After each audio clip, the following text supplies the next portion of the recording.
اچھا جی جنرل صاحب MiG 21 کے بارے ان کے پاس سوائے واویلا کرنے کے کچھ نہیں اور پاکستان کے خلاف نفرت بھرنے کے ان کے پاس کچھ نہیں رہے، اور فلمیں بنانے کے جس میں آپ ایک ہیرو کو بس ایک فوجی بنا کے دکھا دیتے ہیں.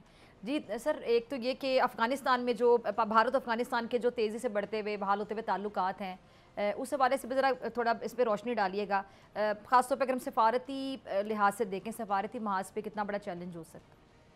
جی دیکھیں، چیلنج تو سفارتی سے محاذ پہ آف کورس پاکستان کے لیے بھارت اور افغانستان کا جو گٹھ جوڑ ہے ڈاکٹر صاحبہ، یہ چیلنج تو ہمارے لیے ہے.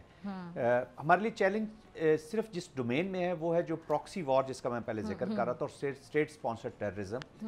وہ بھارت ایک اسپانسر کے طور پر کام کر رہا ہے اور اس کو اس کے کلائنٹ کے طور پر عبوری حکومت اور وہاں پہ پھر TTPs BLAs BLF یہ وہاں پہ اویلیبل ہو رہی ہے، جس کی اپلیکیشن وہاں سے ہونی ہے. دس از the only challenge.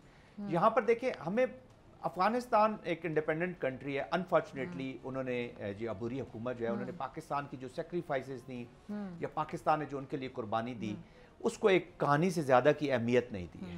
To be very honest, Pashtunwali میں وہ TTP کا تو خیال رکھنا چاہتے ہیں کہ جی ہمارا کوڈ ہے، ہمارا فرینڈ ہے، الایا کوڈ کے نیچے ہم نے اس کو کرنا ہے، لیکن وہ اسی پختون ولی میں پاکستان کو وہ بھول جاتے ہیں.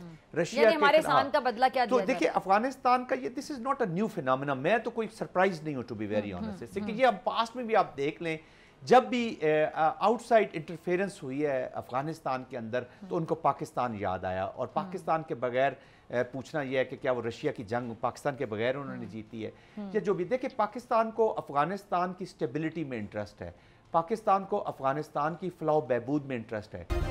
سبسکرائب کریں اور بیل دبائیں تاکہ کوئی خبر رہ نہ جائے.